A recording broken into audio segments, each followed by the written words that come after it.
말씀이 짧고 여러분 너무나 잘 아시는 유명한 말씀이고 말씀 자체가 굉장히 강력한 선포의 능력이 있습니다. 이 말씀을 선포할 때 이 말씀 그대로 오늘 여러분에게 임할 것입니다. 마음의 담대함을 가지고 말씀을 같이 한 목소리로 짧으니까요. 같이 11절로 14절 믿음을 가지고 한번 선포하겠습니다. 시작. 여호와의 말씀이니라. 너희를 향한 나의 생각을 내가 아나니 평안이요 재앙이 아니니라. 너희에게 미래와 희망을 주는 것이니라.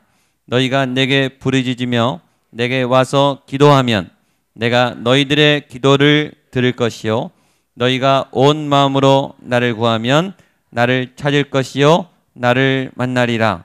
이것은 여호와의 말씀이니라. 나는 너희들을 만날 것이며 너희를 포로된 중에서 다시 돌아오게 하되 내가 쫓아 보내었던 나라들과 모든 곳에서 모아 사로잡혀 떠났던 그곳으로 돌아오게 하리라. 이것은 여호와의 말씀이니라. 아멘. 아멘. 저희가 7월, 8월 비전과 리더십, 제가 리더에 대해서 집중하는 말씀을 보고 있습니다. 오늘은 예레미야에 대한 말씀을 같이 나눠서 하나님이 왜 예레미야를 택했고 예레미야가 어떤 일을 했고 예레미야에게 어떤 말씀을 주셨는가, 이 말씀을 통해서 우리 구역장님들 또 우리 모두가 하나님의 리더로 세움받는 도전을 받고 싶습니다. 하나님이 선지자를 세우죠. 하나님의 도구로 세우죠. 하나님은 하나님의 일을 하실 때 하나님의 사람을 세우세요. 하나님 혼자 하셔도 되지만 꼭 하나님의 사람을 세우시죠. 하나님의 도구로 선택된 사람, 도구는 주인을 잘 만나야 되죠. 이 도구가 누구의 손에 달렸는가, 이 도구의 운명에 따라 작품이 달라지죠. 세계에서 가장 비싼 그림 경매에서 가장 비싼 그림으로 팔린 그림 10점 베스트 10 중에 누구 그림이 있을 것 같습니까? 피카소 그림이 3점 있고 고흐의 그림이 3점 있대요. 세계에서 제일 비싼 그림, 그 그림의 평균 값은 1억 달러래요. 1억 달러면 한 사람은 얼마입니까? 900억에서 1000억이 되죠. 똑같은 캔버스에 똑같은 이 물감으로 그림을 그리잖아요. 그렇죠? 근데 누가 그리면 900억짜리 그림이 되는 거예요. 이 도구는 누구의 손에 붙잡혔는가? 이 도구가 임자를 만나야 돼요. 여러분이 임자를 만나야 돼요. 여러분이 하나님의 손에 붙잡히게 되기를 축복합니다. 우리의 도구는 보잘것없는데 우리를 움직이시는 그 전문가의 손에 붙잡히면 기가 막힌 그림이 나오는 거예요. 기가 막힌 작품이. 도구도 중요하지만 그 도구를 누가 어떻게 잘 쓰느냐. 여러분이 하나님의 손에 붙잡힌 하나님의 기름 부음 받은 믿음의 리더가 되시기를 축복합니다. 하나님은 특별히 준비된 도구를 쓰시죠. 그리고 도구를 준비시키세요. 지금 준비되고 계신 분이 아마 있을 거예요. 하나님 앞에 굉장히 혹독하게, 굉장히 엄격하게 준비된 도구 철저히 준비시키시죠. 요셉을 세우기 위해서 하나님이 철저히 굴렸어요. 얼마나 밑바닥까지 굴렸는지. 끝이 안 보이는 나락으로 막 추락을 시키시고, 그렇죠? 아브라함을 훈련시키시기 위해서 25년 동안 얼마나 생고생을 시키시는지, 다윗을 세우기 위해서 15년 동안 얼마나 죽도록 훈련을 시키는지, 그냥 세워지는 게 아니라 굉장히 험악한, 굉장히 고통스러운. 여러 번 얘기했지만 다윗의 시편을 보면 다윗은 거의 정신질환자 수준이에요. 공포증 환자고 우울증 환자예요. 매일매일 이 업앤다운이 심해요. 막 살아났다가 하나님으로부터 하나님이 나의 구원이시다, 능력이시다. 그랬다가 또 추락해. 하나님 도대체 어디 계십니까? 하나님 도대체 뭐 하십니까? 하나님 왜 나를 안 돌아보십니까? 이 막 신앙이, 영적 대가들도 다 예수님도 오죽하면 하나님이 왜 나를 버리십니까? 이런 기도를 했겠어요. 쭉 가는 게 아니에요. 이 진폭이 믿음의 리더일수록 큰 거예요. 예레미야는 언제 부름을 받았는가? 자, 아시죠? 이스라엘 멸망기에 멸망기. 이스라엘의 극도로 악하고 타락의 극치를 이뤘던 아주 이 진단이 심각한, 그렇죠? 병원에 가면 진단을 받는데 가벼운 감기인지 몸살인지 뼈가 약간 상한 건지가 아니라 이게 암 말기 거의 죽기 일보 직전의 상태라고요. 여러분 위기 때일수록 중요한 리더가 세워져야 되지 않습니까? 그렇죠? 여러분 위기 때는 아무나 쓰지 않아요. 예레미야를 골랐다는 것은 예레미야에게 특별한 사명이 있었고 그가 그 위기를 감당할 만한 그릇이었다는 걸 의미해요. 그러니까 예레미야를 무시하시면 안 돼요. 그 많은 리더 중에 하필 이스라엘 멸망의 때에 가장 최악의 이스라엘 역사상 가장 어두웠던 그때에 세운 인물이기 때문에 우리 예레미야를 잘 보셔야 되죠. 제일 어려울 때는 제일 큰 카드를 쓰기 마련이죠. 예레미야는 하나님이 숨겨놓은 빅카드였어요.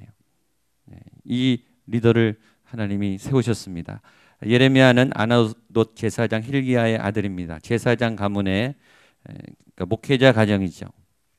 젊은 나이에 부름을 받았습니다. 그리고 유다 5왕을 거치는 예언 사역을 했습니다.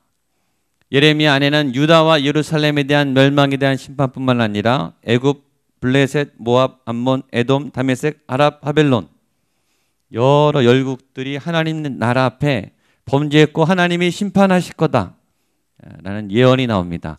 무슨 얘기인지 아세요? 국내 정세뿐만 아니라 국제적 감각을 쫙 깨고 있는 국제 정세가 어떻게 돌아가는 걸 깨고 있고 그 열국을 향해서 예언과 심판을 말할 수 있는 그런 굉장히 식견이 넓고 이 국제적 안목이 있는 탁월한 리더였다는 것을 뜻하는 거예요. 하나님이 마지막 때에 세운 이 리더는 굉장히 준비된 리더이죠. 바빌론의 침공이 눈앞에 왔어요. 이스라엘의 멸망 직전이에요. 예레미야가 받은 메시지는 놀랍게 어떤 선지자라도 하기 싫은 역할이에요. 우리나라가 항복해야 된다 이거죠. 우리나라가 멸망해야 된다라는 말도 안 되는 메시지를 전해야 하는 사명을 맡은 어떤 연기나 역할을 할 때는 정말 맡고 싶지 않은 정말 이 역할만은 하고 싶지 않은 누구도 하기 싫어하는 그 꺼림직한 역할을 예레미야가 했다는 것이죠. 그때 하나님이 예레미야에게 주신 말씀입니다. 너무나 잘 아는 말씀이죠.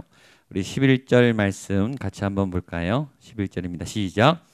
여호와의 너를 향한 나의 생각을 내가 아나니 평안이요 재앙이 아니니라 너희에게 미래와 희망을 주는 것이니라.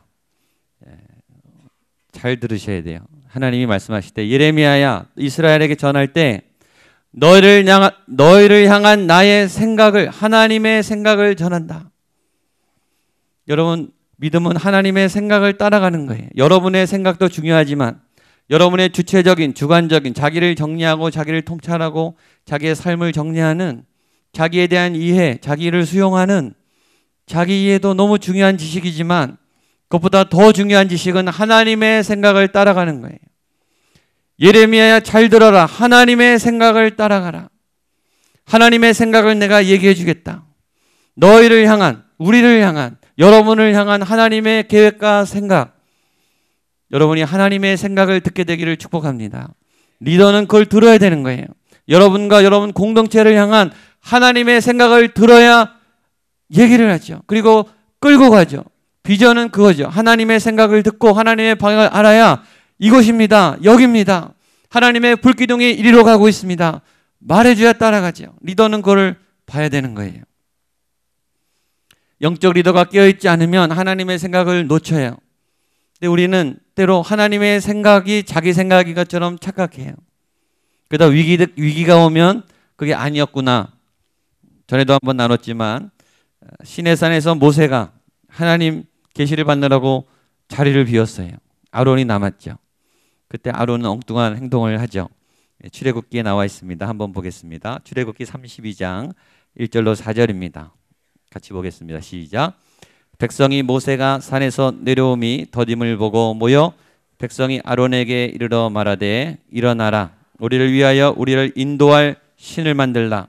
이 모세 곧 우리를 애굽 땅에서 인도하여 낸 사람은 어찌 되었는지 알지 못함이니라. 아론이 그들에게 이르되 너희의 아내와 금고리를 빼어 내게로 가져오라. 모든 백성이 그 귀에서 금고리를 빼어 아론에게 가져가매 아론이 그들의 손에서 금고리를 받아 부어서 송아지 형상을 만드니 그들이 말하되 이스라엘아 이는 너희를 애굽 땅에서 인도하여 낸 너희의 신이로다 하는지라. 예, 엉뚱한 일을 하죠. 아론이 모세 옆에 있을 때 자기도 하나님 모세처럼 하나님하고 가까운 줄 알았어요. 자기 신앙이 좋은 줄 알았다고요. 모세가 없었을 때 정체가 탄로났어요. 모세가 없을 때 아론 네가 인도해라. 네가 우리에게 하나님으로 인도해라. 하나님의 말씀을 전해달라. 자기 안에 하나님이 없는 거예요. 모세 옆에서 자기가 신앙이 좋은 줄 알았던 거예요. 그래서 결국 한 일은 금송아지를 만든 거죠. 큰 교회, 대형 교회 위험 뭐냐면 대형 교회 교인들은 본인의 믿음이 담임 목사님 믿음이라고 착각해요. 자기 신앙이 그 수준이라고. 대형 교회 다니는 분들은 굉장히 자부심이 강해요. 자랑을 많이 하죠. 그건 아니잖아요. 교회 오래 다닌 분들의 착각. 내가 교회를 오래 다녔기 때문에 신앙이 좋다라고 착각할 수 있어요. 신앙의 그 연륜만큼 신앙이 성숙한 분이 있어요. 정말 존경스러운 분이 있어요. 그러나 하나도 안 변하는 분도 있어요. 더 나빠지는 분도 있어요. 아실 거예요. 교회 오래 다니는 거하고 내 신앙이 좋고 내가 하나님하고 가까운 거하고 별개일 수 있어요. 거기 안주하시면 큰일 나요. 목회자들의 착각은 뭔지 아세요? 본인이 신학교에 들어가면 신앙이 좋아진다고 생각해요. 신학을 하면 신학을 공부를 하는 것뿐이에요. 신앙을 가르쳐주지 않아요. 목사 안수를 받으면 신앙이 좋아진다고 착각해요. 저도 제가 목사 안수를 받으면 신앙이 좋아지는 줄 알았어요. 아무 변화가 없어요. 내 신앙은 내가 하나님하고 만나면서 내가 깎여 나가는 게 내 신앙이죠. 전에 담당 목사를 할 때 이천에 다니는 어느 장로님 부부, 장로님 권사님이 이사를 오면서 교회를 넣으셨어요. 근데 본인이 전에 교회에서 장로다, 권사다 직분을 얘기하지 않았어요. 근데 장로님, 권사님들은 딱 보면 압니다. 딱 티가 나세요. 아, 장로님이시겠다. 열둘이 딱 벌써 보이세요. 그래서 제가 딱 얘기했죠. 장로님 맞죠? 네, 권사님 맞으시죠? 대답을 안 하세요. 그러더니 자기를 절대 직분을 부르지 말고 자기는 그 새가족 기초반부터 다 들을 테니까 자기를 평신도 초신자로 취급해 달라 그러더라고요. 그렇게 계속 지금 따라오고 계세요. 그를 만난 지가 한 7년이 됐는데 아직 안수 집사님이 안 됐을 거예요. 그냥 평신도로 계급장 다 떼고 그분의 고백인 거예요. 내가 신앙이 있는 줄 알았는데 내가 처음부터 다시 해야 되겠다. 내가 기초부터 다시 돌아가야 되겠다. 오히려 이 타이틀이 되게 걸림돌이 되더라. 다 떼고 내가 다시 복음만 해서 출발하겠습니다. 그래도 저는 여전히 그분들을 장로님으로 부릅니다. 예, 개인적으로 만날 때는 참 존경스럽습니다. 우리는 믿는다고 하면서 하나님의 생각, 여러분 지금 여러분을 향한 하나님의 생각을 아십니까? 제가 신방을 하고 상담을 하다가 가끔 물어봐요. 지금 하나님이 당신을 어떻게 인도하고 계십니까? 지금 하나님이 당신에게 어떤 마음을 부어주고 어디로 인도한다고 생각하십니까? 대부분 당황해요. 그리고 많은 분들은 응답이 없다 그러세요. 지금 하나님이 침묵하시는 기간이다. 그럴 수 있죠. 하나님이 침묵하시는가? 잘 모르겠어요. 하나님 말씀을 안 하실까? 물론 그런 때도 있어요. 여러분 지금 미국에서 어떤 운동이 일어나고 있는지 아십니까?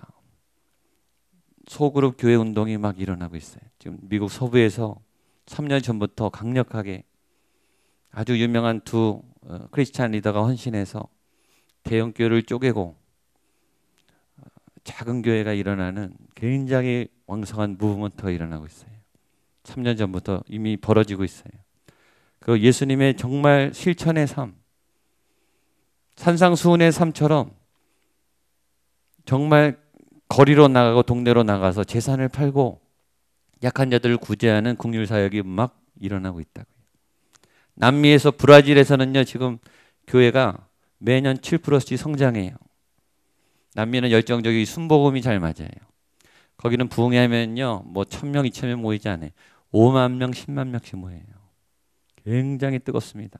은사운동이 막 일어나고 있어요. 알고 계십니까? 작년에 인도네시아를 갔어요. 인도네시아도 지금 막 부흥이 불이 붙었어요. 여러분 지금 지구 한편 다른 곳에서는 하나님이 막 역사하고 계시다고요. 하나님이 침묵하고 계시지 않아요. 여러분 한국의 하나님은 뭐 하고 계십니까? 지금 한국의 교회는 어떻습니까? 첨남하죠. 처참합니다. 하나님이 말씀 안 하실까요? 여러분에게 말씀 안 하실까요? 못 듣는 건 아닐까요? 지금 하나님이 전 세계적으로 막 꿈틀거리게 역동적으로 움직이고 계세요. 구리 땅에도 움직이고 계신 줄로 믿습니다. 그걸 봐야 되는 거예요. 하나님이 지금 어디서 뭘 하고 계시고 나를 향해서 지금 뭘 말씀하고 계시고 잘 들어라 너희를 향한 나의 생각이 있다. 너희가 그 생각을 들어야 된다. 그것보다 더 중요한 게 뭐가 있어요? 그렇죠? 지금 하나님이 여러분에 대한 계획을 갖고 있는 것보다 더 중요한 게 뭐가 있어요? 그걸 모르고 어떻게 살아요? 여러분이 꼭 알게 되기를 축복합니다. 근데 그 하나님은 뭐냐면 재앙이 아니라 평안이요 소망이다. 11절 한 번 더 읽겠습니다. 시작. 여호와의 말씀이니라 너희를 향한 나의 생각을 내가 아나니 평안이요 재앙이 아니니라 너희에게 미래와 희망을 주는 것이니라. 하나님이 생각이 있단 말이에요. 근데 그 생각은 평안이지 재앙이 아니라는 거예요. 여러분 이 말이 얼마나 부담스러운 말인지 아세요? 이스라엘한테 지금 예레미야가 받은 말씀은 바벨론 가서 항복하라는 말을 하라는 거예요. 왕에게 가서. 지금 한국 상황으로 보면 중국이 대세잖아요. 한국이 지금 점점 힘들죠.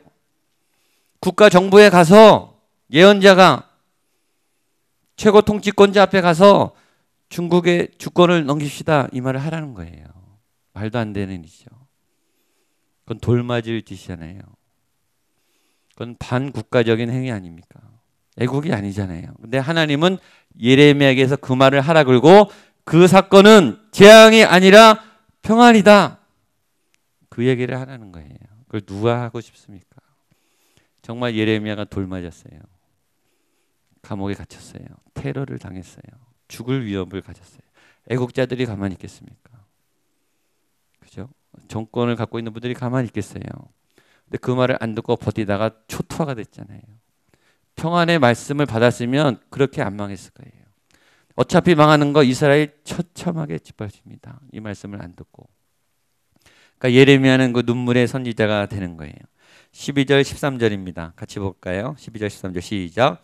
너희가 내게 부르짖으며 내게 와서 기도하면 내가 너희의 기도를 들을 것이요 너희가 온 마음으로 나를 구하면 나를 찾을 것이요 나를 만나리라. 아멘. 그럼 믿음의 리더는 그래서 기도가 다른 거예요. 기도가 더 깊은 거예요. 기도에 고통이 있는 거예요.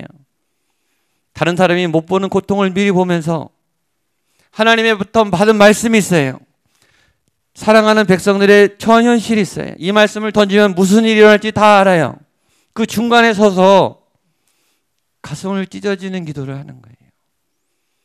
그리고 그 메시지를 던지고 끌려가서 몰매를 맞는 거예요. 어떻게 부르짖지 않을 수 있습니까? 그게 리더인 거예요. 하나님은 하라고 하시는데 이 말을 했다간 사고 날 게 보여요. 불 보듯이. 받아들일 준비가 안 돼 있어요. 반드시 공격이 와요. 그래도 하는 거예요. 기도가 이끌기 때문이죠. 너희가 내가 와서 기도하면 내가 너희의 기도를 들을 것이요. 진짜 리더는 그런 거예요. 사실. 어떤 책에 그런 문구가 있어요. 성경은 위험한 책이다. 알고 오셨습니까?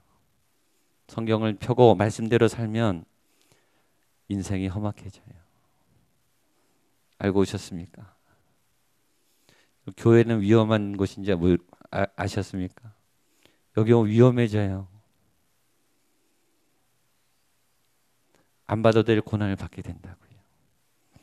예레미야가 왜 그 고난을 사사합니까? 그렇죠? 나 못하겠어요. 나 안 해요. 그럴 수 있죠. 그러나 하나님은 너가 내 생각을 전하고 내게 와서 부르짖으면, 내가 기도하면 내 기도를 들을 것이요 온 마음으로 나를 구하면 찾고 만나리라. 이 기도는 그런 배경이 있는 기도인 거예요. 그냥 내 소원을 말하면 다 들어주신다, 그게 아니에요. 하나님의 주신 메시지와 현실의 갈등의 충돌 속에서 어떤 길을 갈 것인가. 하나님을 끝까지 찾으면 나를 만나고 그 안에 답이 임할 것이다. 여러분, 한번 시작했으면 돌이키지 말고 계속 가셔야 돼요. 돌아가면 도망가져요. 이미 들어섰다면, 이미 성경책을 여셨다면, 이미 교회에 오기로 했다면 쭉 가시는 게 나아요. 여러분의 그런 믿음이 생기기를 축복합니다.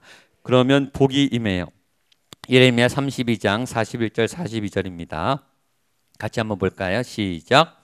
내가 기쁨으로 그들에게 복을 주되 분명히 나의 마음과 정성을 다하여 그들을 이 땅에 심으리라. 여호와께서 이와 같이 말씀하시니라. 내가 이 백성에게 이 큰 재앙을 내린 것 같이 모든 복을 그에게 나타내리라. 아멘. 그렇게 기도하면 눈물로 씨를 뿌리면 기쁨의 단을 거두게 되는 거예요. 그 하나님을 계속 따라가면 충돌이 예상되고 돌도 맞고 비난도 받고 모함도 받지만, 그러나 포기하지 않고 그 하나님의 길을 걸어가면 내가 기쁨으로 그들에게 복을 주되 분명히 나의 마음과 정성을 다하여 그들을 이 땅에 심으리라. 다시 돌아와서 나라를 세우겠다. 나의 꿈과 나의 비전을 포기하지 않고 이 백성을 향해, 이 민족을 향해 계속 내가 창대히 세워주겠다 약속하시는 거예요. 그러나 그 과정에 눈물을 흘리며 씨를 뿌리는 순종이 있어야 돼요. 지금 월드컵을 하고 있어요. 여러분, 누가 월드컵의 정상에 섭니까? 놀고 먹는 사람이 어떻게 월드컵 정상을 얻을 수 있어요? 독일은 지금 금주령까지 내렸대요. 맥주는 거기 음료수잖아요. 음료수도 못 마시게 하는 거예요. 세계 최고 수준의 선수들이 절제하며 금주하며 단련해도 얻을까 말까 하는 거예요. 아무에게 주어지는 게 아니죠. 신앙은 더 값진 절제가 있어야 되는 거죠. 어떻게 싸구려로 쉽게 하나님에 대한 열매가 얻어지겠습니까? 그러나 전심으로 찾고 찾으면 나를 만나리라. 13절 14절입니다. 마지막 보겠습니다. 시작. 너희가 온 마음으로 나를 구하면 나를 찾을 것이요 나를 만나리라. 이것은 여호와의 말씀이니라. 나는 너희들을 만날 것이며 너희를 포로된 중에서 다시 돌아오게 하되 내가 쫓아보냈던 나라들과 모든 곳에서 모아 사로잡혀 떠났던 그곳으로 돌아오게 하리라. 이것은 여호와의 말씀이라. 아멘. 한번 따라하시죠. 온 마음으로 하나님을 구하면 하나님을 찾을 것이요 하나님을 만나리라. 옆에 분에게 온 마음으로 하나님을 구하십시오. 하나님을 찾으십시오. 하나님을 만나십시오. 꼭 만나십시오. 놓치지 마십시오. 아멘. 아멘. 전 다윗을 볼 때마다 아직도 질문이에요. 이해가 안 돼요. 복수의 기회가 2번 왔어요. 사울을 죽일 수 있는. 그 사람이 이유 없이 나를 힘들게 했기 때문에 10여 년을 정말 너무 고통스러웠어요. 모든 지위 박탈당하고 광야에서 거지처럼 살았어요. 미친 척하며 살아남았어요. 자기가 힘든 건 괜찮죠. 가족까지 테러를 당할 뻔했어요. 가족까지 다 피신했잖아요. 얼마나 분노가 들끓었겠습니까? 기회가 왔어요. 사울을 죽일 수 있는 절호의 찬스가 왔어요. 죽이진 않더라도 저 같으면 몽둥이로 죽기 직전까지 후드려 팼을 것 같아요. 원한에 한번 쳤어. 죽이는 건 미안하니까. 그래도 몇 대는 좀 세게 때려주고. 그 의문인 거예요. 어떻게 그걸 넘길 수 있었을까? 피가 거꾸로 치솟지 않았겠습니까? 사울 이름만 들어도 아마 분노가 치솟았을 거예요. 그렇죠? 이 시편을 보세요. 얼마나 욕이 많은지 아세요? 시편 109편을 보세요. 저주가 막 선포되는 거예요. 너무너무 막 미치도록 분노가 터질 듯이 오는 거예요. 다윗에게. 그 원수를 지금 무너뜨릴 기회가 왔어요. 그걸 어떻게 넘겼을까? 그건 인간의 이성과 인간의 인격으로 할 수 있는 힘이 아니죠. 다윗은 복수에 집중하지 않았어요. 그 순간에 하나님께 붙잡혀 있었기 때문이에요. 온 마음으로 나를 찾으면, 전심으로 나를 구하면 나를 만나리라. 하나님을 만나면 그런 기가 막힌 일을 할 수 있는 거예요. 해석되지 않는, 누구도 감당할 수 없는 분노가 통제되는, 그렇죠? 내 마음이 어둠이 통제되는. 여러 번 말하죠. 여러분 어둠의 생각을 물리칠 수 있습니까? 외부의 적은 막을 수 있는데 이 내부의 적은 못 막아요. 여러분 끊임없이 불안한데 그걸 어떻게 막아? 약으로 막아집니까? 공포심이 막아지세요. 도망갈 데가 없어요. 외부의 적은 도망이라도 가죠. 이 생각 안으로 올라오는 이 적은요, 도망갈 데가 없어요. 온 마음으로 하나님을 만나면, 찾으면 나를 만나리라. 재앙이 아니라 평안이다. 소망이다. 이 시대는 그런 리더를 필요로 합니다. 하나님의 평안을 전하는 리더. 저는 우리 구역장님들이 그런 리더가 되기를 축복합니다. 구역장님들이 딱 하면 평안이 딱 임하는 거예요. 하나님이 동행해서. 구역 예배 찬양을 시작하면 그곳에 임재가, 하나님의 임재가, 일주일 동안 힘들었던 구역 식구들이 위로가 임하는 거예요. 그런 자리는 기다려져요. 사모하지. 왜 안 오겠습니까? 약속을 받고서라도 옵니다. 그런 건강한 소그룹. 마지막 절을 따라하고 한번 기도하겠습니다. 우리 말씀 그대로 한번 선포하십시오. 너희를 떠나지 아니하리라. 기쁨으로 복을 주리라. 허락한 모든 복을 내리리라. 나를 만나리라. 나를 찾으리라. 너희 영혼이 살리라.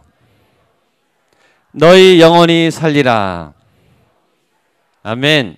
하나님의 놀라운 생각이 여러분에게 부어진 이 밤이 되기를 축복합니다. 우리 같이 찬양하고 기도하겠습니다. 예수 따라가며 복음 순장하면, 의지하고 순종하는 길은 예수 안에 즐겁고 복된 길이로다. 우리 가사가 너무 좋으니까요, 이 가사 힘을 내고 예수 따라가는, 하나님 따라가는 순종하는 인상이 되기를 축복합니다. 예수 따라가며 복음 순종하면 우리 행할 길 환하겠네. 주를 의지하며 순종하는 자를 주가 늘 함께 하시리라. 의지하고 순종하는 길은 예수 안에 즐겁고 복된 길이. 해를 당하거나 주가 곧 없이 하시겠네. 주를 의지하며, 주를 순종하는 자를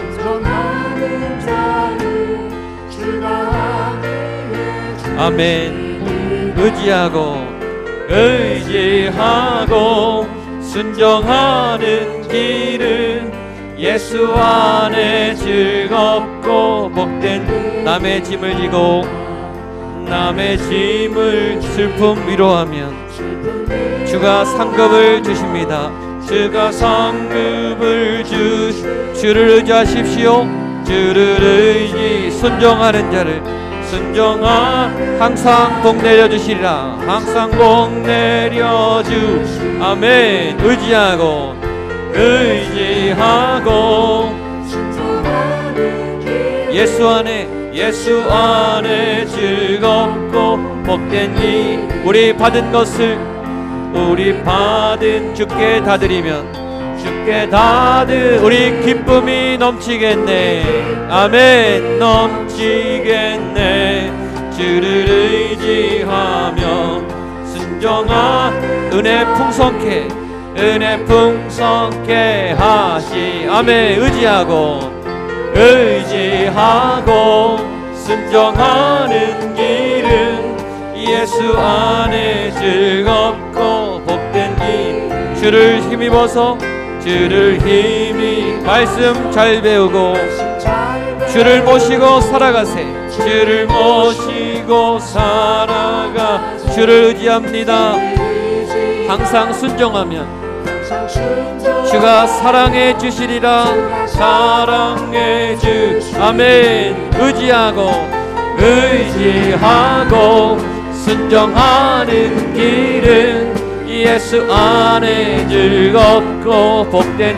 의지하고 순종하는 길은 의지하고 순종하는 길은 예수 안에 즐겁고 복된 길이로다. 의지하고 순종하는 길을 예수 안에 즐겁고 복된. 한 번 더. 의지하고 순종하는 길을 의지하고 순종하는 길은 예수 안에 즐겁고 복된 길이로. 우리 주여 세 번의 시간 한번 기도할 때 예수님을 따라가겠습니다. 하나님을 향한 생각을 따라가겠습니다. 재앙이 아니라 두려움이 있고 고난이 있고 강포가 있고 많은 벽에 부딪힙니다. 때로 돌을 맞고 때로 모함을 당하고 채찍에 맞을지라도 주님을 끝까지 따라갈 때 주께서 평안을 주실 것을 믿습니다. 복이 임할 것을 믿습니다. 기쁨으로 추수할 것을 믿습니다. 하나님의 나라가 세워질 것을 믿습니다. 예수님만 따라가게 하여 주시옵소서. 주님만을 의지하게 하여 주시옵소서. 그 말씀에 순종하며 하나님의 생각에 순종하는, 나를 향하신 하나님의 생각 앞에 순종하는 믿음의 삶을 살게 하여 주시옵소서. 우리 주여 세 번을 치며 기도하겠습니다. 주여, 주여, 주여. 하나님 아버지